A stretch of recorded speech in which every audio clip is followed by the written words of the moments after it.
예, 오늘 뉴스탑10은 바로 여기부터입니다. 어제였습니다. 한동훈 위원장의 90도 인사에 윤석열 대통령이 어깨투구로 악수를 청했다. 집권 여당 일단 갈등의 급한 불은 껐습니다. 한동훈 위원장은 오늘 어제 서천시장 방문으로 하루 연기가 됐었던 당 사무처 사람들을 만났는데요. 그보다 오늘 한동훈 위원장 메시지 중에 가장 눈에 띄었던 장면은 이걸 겁니다. 오후에는 숭실대학교를 찾아서 대학생 현장 간담회에 참석을 했는데요. 한동훈 위원장 이런 말을 했습니다.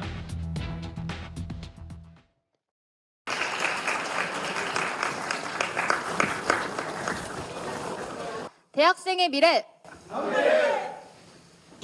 저는 비상대책위원장은 저밖에 없는 줄 알았는데 광운대에도 비상대책위원장이 있네요. 제가 대학 캠퍼스에 와본 지가 꽤 오래됐는데 여기 들어올 때부터 기분이 좋습니다. 역시 사람들은 저보고 어리다고 욕하지만 이게 참 젊은 게 좋은 것 같습니다. 민주당의 운동권 세력들은 저에게 운동권 정치인들에게 죄송한 마음을 가져야 한다 이런 얘기를 하는데요. 저는 그분들한테는 죄송한 마음이 전혀 없고요. 그렇지만 지금의 청년 여러분들께는 그런 죄송한 마음이 실제로 매우 큽니다. 우리는 모든 것을 다 해낼 수는 없을 거예요. 그렇기 때문에 허황된 약속을 남발하기보다는 꼭 해내야 할 우선순위를 정해야 하는 것이고, 한동훈 위원장님께서는 청년들이 정치의 꿈을 가지기 위해서 필요한 것은 또 무엇이라고 생각을 하시는지. 역시 21일자를 맞는 제가 드리기에는 좀 주제넘은 답변이긴 합니다만, 전 정치는 큰 틀에서 보면 공공선의 추구라고 생각합니다. 정치가 후지니까 정치를 후지다라고 욕하게 되면 점점 더 후져질 거고, 정치가 너무너무 중요하기 때문에 좋은 분들이 정치에 관심을 많이 갖고 참여해야 한다고 생각합니다. 어떻게 하면 정치를 잘하는지는 좀 나중에 아시게 되면 저한테 좀 가르쳐 주시고요. 이번 총선 보수 여당에는 청년층 공략이 꽤 화두일 텐데 일단 오늘 숭실대학교에서 보시는 것처럼 이렇게 대학생들과 면담을 했습니다. 최병우 의원님, 네. 정치는 더 안 좋아질 거고 후져질 거니까 좋은 분들이 참여해야 된다고 생각을 하고 이 얘기가 좀 눈에 띄었습니다. 운동권 세대에게 미안한 건 없지만 지금 청년들에게는 너무나 미안하다. 어떻게 들으셨어요? 지금 청년 세대가 안고 있는 여러 가지 과제들이 있죠.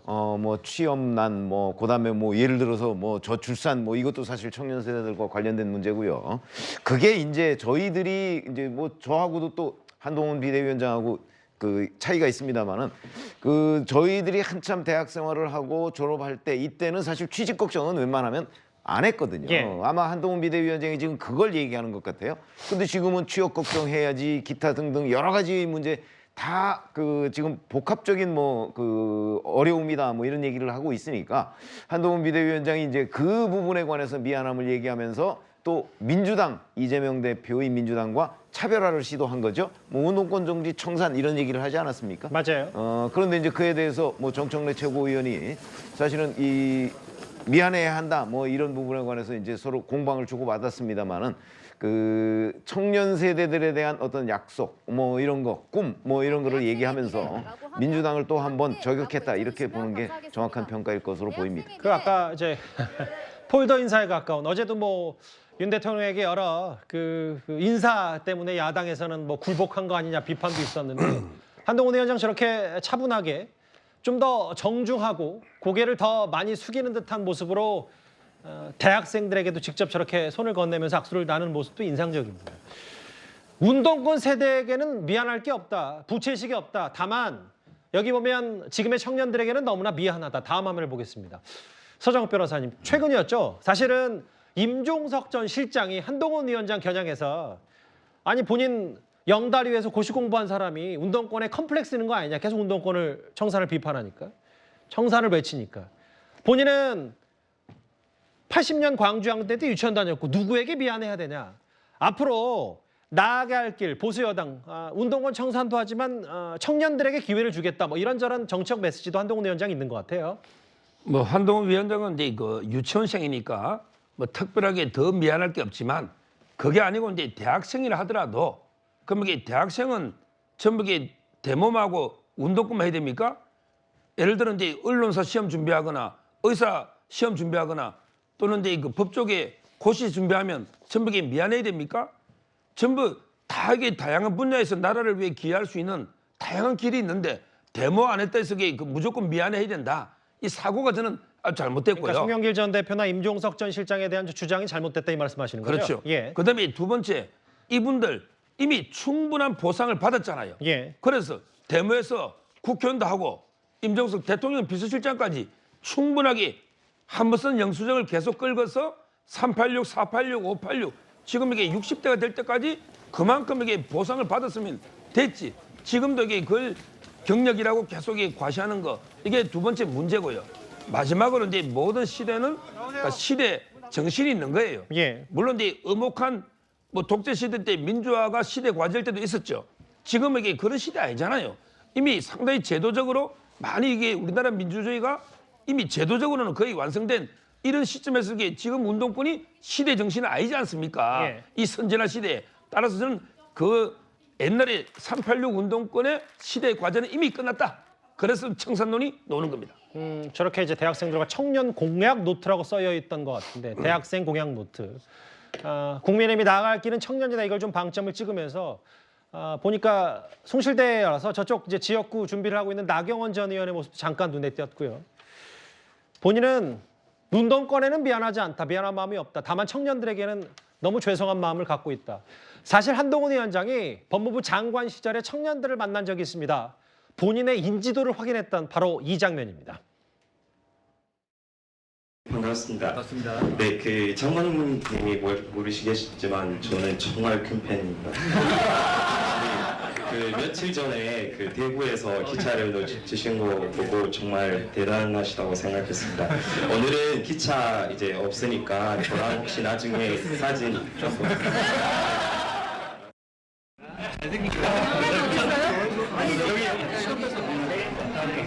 보통 이렇게 별로 안 좋아하지 않아요? 안녕하세요.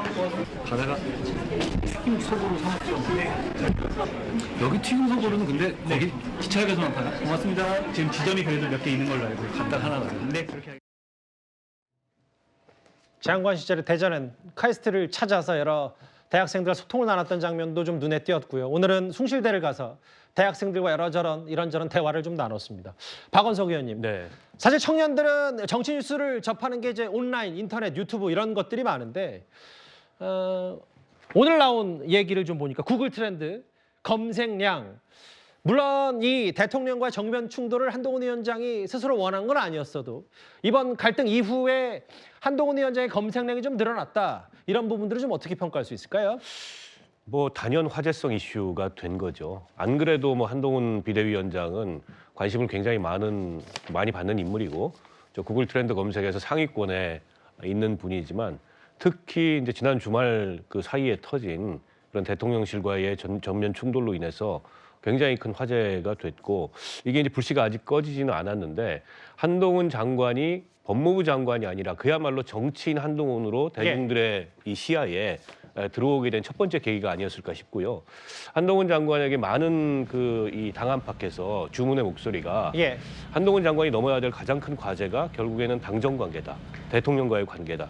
특히 지금 이제 이슈가 되고 있는 김건희 여사의 이러저런 문제를 어떻게 다루느냐가 총선을 앞두고 비대위원장의 가장 큰 숙제다라고 얘기를 해왔는데 거기에 이제 정면 이제 충돌하는 모습을 보임으로써 정치인 한동훈으로서의 기반은 상당히 지금 어떻게 보면 다져지고 있는 게 아닌가 싶고 이제 과제는 당의 확장성으로 이게 나타나야 되는데 한동훈 비대위원장이 구름 관중을 몰고 다니는 건 맞아요. 그리고 지지자들의 결속력을 높이고 사기를 높이는 건 맞는데 아직 여론조사 이런 데서 그게 당의 확장성으로 드러나지는 않고 있거든요. 근데 이번 이 이슈가, 이번 계기가 과연 국민의힘의 확장성으로 나타날 건가? 그걸 유심히 지켜봐야 될 것 같습니다. 개인의 인기가 당의 지지율, 국민의힘의 총선에 좋은 흐름으로 이어질 거냐. 박 의원 말씀이 이건데 김수민 평론가님. 결국은 이 검색량이라는 게 이준석 대표 그렇고 이재명 대표도 계속해서 그게 좋은 뉴스든 아니든 계속 이제 언론에 회자가 되는 부분. 오늘 청년들을 만났고 청년들 앞에서 운동권 얘기한 거를 좀 김수민 평론가는 어떻게 평가하시겠어요? 네, 운동권이라는 키워드에서 진도를 더 못 나가고 있는 것 같습니다. 한국 사회에 여러 가지 문제가 있고 여기에는 뿌리 깊은 문제도 있는데 운동권이라고 하는 특정 세력이 이걸 전가할 수 있는가? 물론 제가 봐도 예전에 운동을 했던 이력 이걸 통해서 정치적으로 출세한 다음에 사다리 걷어차기 식으로 한국 사회 불평등이라든지 이런 거 해소하지 않는 그런 운동권 정치인들은 비판받아 마땅한데 예. 지금의 여당이나 정부 입장에서 지금 한동훈 위원장이 제야 인사도 아니고 그런 입장에서 이제 어떻게 얘기할 수 있는가 이 부분 얘기를 하고 싶고 그리고 청년들한테 미안하다고 하셨는데 미안하다면 본인 딸이 그 미국 대학 입시에서 무슨 스펙을 썼는지부터 공개를 해야 됩니다. 예. 그때 인사청문회에서 정말 말도 안 되는 해명들을 했거든요. 약탈적 학술지에 글을 낸 걸 가지고 알겠습니다. 예. 무슨 오픈 액세스다. 이거는 암시장 보고 벼룩시장이라고 한 거예요. 이런 걸 포함해서 뭐 표절률을 다운시켜서 얘기한다든지 이런 예. 입시 부정에 대한 의혹들을 받고 있고 조국 전 장관하고 약간은 알겠습니다. 비슷한 예. 궤도로 가고 있는 이런 부분에 대해서 먼저 해명을 해야 되지 않을까 싶습니다. 근데 그 부분은요, 김수현 평론가가 지난번에 뉴스탑 때 출연하셔서 그 말씀을 들어서 그냥 단순히는 그냥 의혹 제기였으니까 제가 수습하거나 정정하거나 바로 붙지 않았는데 일단 경찰 수사당국의 얘기는 그거를 이제 무혐의 처분해서 검찰에 넘기지 않겠다. 불성치 결론이 났기 때문에 뭐 의혹 제기는 할 수 있어도 수사당국에서는 그 정도로 매듭을 지었다. 저는 그렇게 바로 잡겠습니다. 윤한 충돌, 검색량 1위. 그리고 한동훈 위원장 오전에는 또 하나 일정이 있었습니다. 윤석열 대통령과 정면 충돌 이후에 당을 잘 추스러야 하는 수장으로서의 임무도 분명히 있을 텐데요. 오늘은 오전에 당 사무처를 돌면서 내부 결석을 다졌습니다. 안녕하세요. 한동훈 잘 부탁드립니다. 안녕하세요. 잘 부탁드립니다. 고맙습니다. 안녕하세요. 한동훈 잘 부탁드립니다. 한동훈 화이팅 한번 하자. 안녕하십니다. 잘 부탁드립니다. 멋지십니다. 제가 더 잘하겠습니다. 사진 한번 좀. 아유, 위원장 잠시만. 저희 홍보국 팀원들이 몇 가지 아이템을 선물로 준비를 했습니다. 위원장님 캐릭터랑 비슷하시죠? 그래서 이걸로 텀블러 하고 이건 저희가 이제 홍보물로 한번 기획했던 부분인데요. 액자로 만들어서. 저만 볼게요. 알겠습니다. 요거 잠반 저희가 선거용으로 만든 건데 한번 입어보시죠. 아 역시.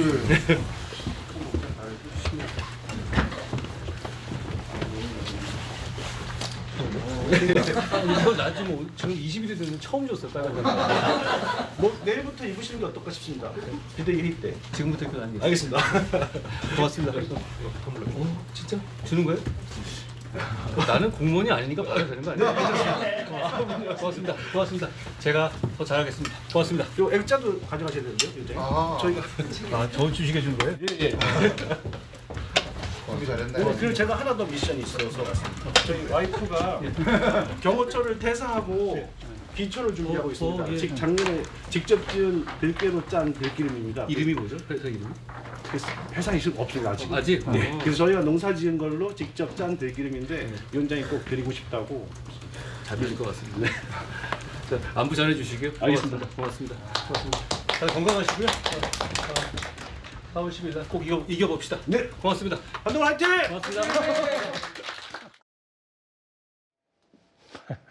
한동훈 위원장 특유의 그 스몰 토크 있잖아요. 이제 주변에 가서 이제 이런저런 덕담들을 짧지만 여러 가지 소통하는 그런 교감하는 느낌들을 오늘 당 사무처 가서 여러 얘기들을 좀 했던 모양인데 지난번에는 이제 빨간 운동화를 선물 받았던 한동훈 위원장이 오늘은 20일 넘었는데 빨간 점퍼를 처음으로 입었다. 뭐 저도 보니까 실제로 한동훈 위원장이 빨간 점퍼 입은 건 처음 보네요. 오늘부터 입겠다면서 당 사무처 직원에게 이제 본인 관련된 뭐 들기름도 선물 받고 저렇게 그 빨간 점퍼까지 선물 받고 이제 본격적으로 당의 수장으로서의 역할 이런 것 같아요, 최병욱 의원님. 뭐 이거는 스케치고 결국은 이렇게 대통령과 정면 충돌 이후에는 결국은 수장으로서 당을 얼마나 장악하고 쥐락펴락하는지가 상당히 중요할 텐데 당 사무처 밑바닥과 이런 소통도 하고 이런 부분들 앞으로 좀 장악력을 키워나겠다. 뭐 이런 보관도 있겠죠. 글쎄 저는 뭐 당 장악력이라는 개념을 여기에 적용하기에는 좀 무리라고 보고요. 예. 그건 왜 그러냐면 사실은 4월 총선까지 지금 70여일밖에 남지 않았습니다. 그리고 비대위원장이고 만약에 4월 총선에서 어떤 결과가 있든 간에 비대위원장 임기는 그때로서 대략 끝난다고 보는 게 맞기 때문에 당을 장악해야 되겠다. 뭐 아마 이런 생각은 한동훈 비대위원장이 갖지 않았을 것 같고 그럼 오늘 사무처 직원들을 왜 격려했느냐? 저는 이게 이제 총선 준비의 스타트, 공천의 스타트라고 보거든요. 무슨 얘기냐면 사실상 공천 작업 같은 걸 할 때 실무적으로 뒷받침할 수 있는 사람들은 대부분 다 사무처 의원들입니다. 현실 정치도 잘 알고요. 뭐 여론조사 돌리는 거 뭐 이런 거 여의도 연구원 뭐 그다음에 여러 가지 뭐 그 어떤 뭐 당의 그 뭐 홍보물을 만든다든가 뭐 이런 작업들을 전부 사무처 의원들이 뒷받침을 해야 되기 때문에 예. 본인이 이제 그 사무처 요원들과 어떤 일체성을 확보하는 과정. 그러니까 자 앞으로 우리가 4월 총선에서 이기기 위해서 이러이러한 준비를 해나가야 되는데 여러분이 좀 나를 많이 도와달라 하는 의미의 출발로 봐야 되는 것이지 예. 이걸 뭐 정치적으로 해석을 해서 무슨 장악력을 높이겠다. 장악력은 의원들을 확보하면 그게 장악력이 높아지는 겁니다. 그런 예. 점에서 본다면 오늘은 이제 공천에 앞선 사무처 직원 격려 아마 이런 의미에 더 우리가 방점을 두고 저 문제를 봐야 된다고 생각합니다. 앞으로 나 좀 많이 도와달라. 총선 4월 10일까지 본인 소모되겠다고 표현을 썼는데 당 사무처 직원들과 이런저런 얘기까지 나누면서 저게 오늘 오전 일정이었습니다. 서정욱 변호사님, 이 얘기도 잠시 또 만나봐야 될 게 아까 제가 오늘 숭실대학교에서 있었던 대학생 일정 한동훈 위원장이 일일이 대학생들과 악수를 할 때 고개를 생각보다 더 많이 숙였다는 표현도 이미 했는데 어제 윤 대통령을 한 15분 정도 기다렸다가 이제 인사하는 과정에서 야당에서는 그 90도 폴더 인사를 두고 야 한동훈 위원장이 굴복한 거다라는 표현을 썼는데 어제였고 지난번이었는데 아니다 한동훈 위원장은 원래도 그게 대학생이든 당 사무처 직원이든 인사를 많이 굽혀서 한다 이런 얘기까지 오늘 한동훈 위원장 지지자들 통해서 좀 나왔더라고요. 옛날에 며칠 전에 그 김정숙 여사한테도요. 김대중 그 100주년 때 그때도 이제 그 폴드 인사를 한 거예요. 그런데 김정숙 여사가 이제 패싱 해버렸죠. 예. 못 본 척하고. 그러면 이제 그 한동훈 위원장이 김정숙 여사한테 굴복한 겁니까? 그게 아니잖아요. 한동훈 위원장은 이제 평소에 상대를 존중하는 자기를 낮추고 이제 겸손한 마음에 공손하게 인사를 하는 게 습관화돼 있는 이런 분인데 예. 이걸 가지고 이제 뭐 굴복했다. 이건 말도 안 되는 가짜뉴스고요. 뭐 제가 보기에 한동훈 위원장과 이제 윤 대통령 사이에 어느 조직이든 다 갈등은 있을 수 있는 거예요. 예. 근데 그 갈등을 어떻게 슬기롭게 잘 풀어나가면요. 오히려 이제 비가 온 뒤에 땅이 더 굳는 겁니다. 오히려 이제 전화위복이 될 수 있는 거예요. 그래서는 아마 이제 갈등은 있은 거는 분명해요. 이 말은 이제 그 약속 대련 쇼는 아니었단 말이에요. 예. 그런데 두 분 사이에 계속 갈등이 커지면 공멸할 수 있다. 총선에 악영향이 온다. 이런 마음에 대성적으로 저는 갈등을 완전히 진심으로 풀었다. 이렇게 보면서 예. 앞으로 더 굳건하게 원팀으로 나가지 않을까. 이런 마음에 공손하게 인사를 한 거지. 이게 굴복이다. 어느 한쪽이 이래 볼 수는 없는 거예요. 뭐 최근 한동훈 위원장의 여러 가지 그 인사 모습들을 저희가 화면으로 쭉 만나봤을 때 특히 한동훈 위원장은 저게 대략적인 습관이다 인사를 좀 많이 허리를 숙이고 상대에게 그게 어느 누구든 그런 거지 저기 윤 대통령이라 특별한 거 아니다 뭐 이런 영상들이 좀 많이 돌아다녀서요.